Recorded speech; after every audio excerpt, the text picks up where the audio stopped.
حضرت عبداللہ بن عباس رضی اللہ تعالی عنہما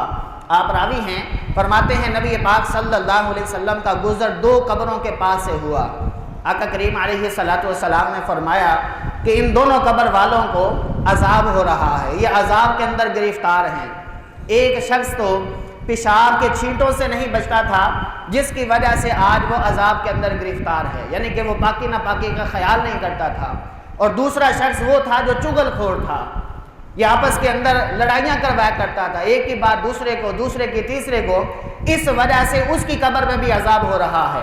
حضور نبی پاک صلی اللہ علیہ وسلم ایک درخت کے پاس گئے، اس کی شاخ سے ایک ٹہنی کو توڑ لیا، پھر آقا کریم علیہ السلام نے اس ٹہنی کے دو حصے کیے، آدھی ٹہنی ایک قبر والے پر لگا دی اور دوسری ٹہنی دوسری قبر والے پر لگا دی، اور ارشاد فرمایا رحمت للعالمین جو ہیں، ارشاد فرمایا کہ جب تک یہ ٹہنیاں تر رہیں گی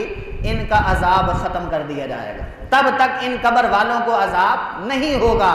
اس سے امت کو ایک سبق مل گیا کہ جو بھی بندہ جس بھی قبر پر جائے وہاں پر جا کر پھول ڈالے، پتیاں ڈالے اور اگر تر شاخیں لگا دے، جب تک وہ تر و تازہ رہیں گی قبر والے عذاب سے محفوظ رہیں گے۔ لیکن شارحین اس حدیث پاک کی شرح کے اندر لکھتے ہیں کہ حضور نبی پاک صلی اللہ علیہ وسلم چونکہ پوری کائنات کے لیے رحمت بن کر آئے، اور حضور علیہ السلام کی یہ عادت کریمہ ہے اور آپ کی یہ شان کریمی ہے، جب آپ کچھ عطا فرما دیتے ہیں تو پھر واپس نہیں لیتے، یہ آپ کی شان ہے۔ آقا کریم علیہ السلام نے اگرچہ یہ فرمایا تھا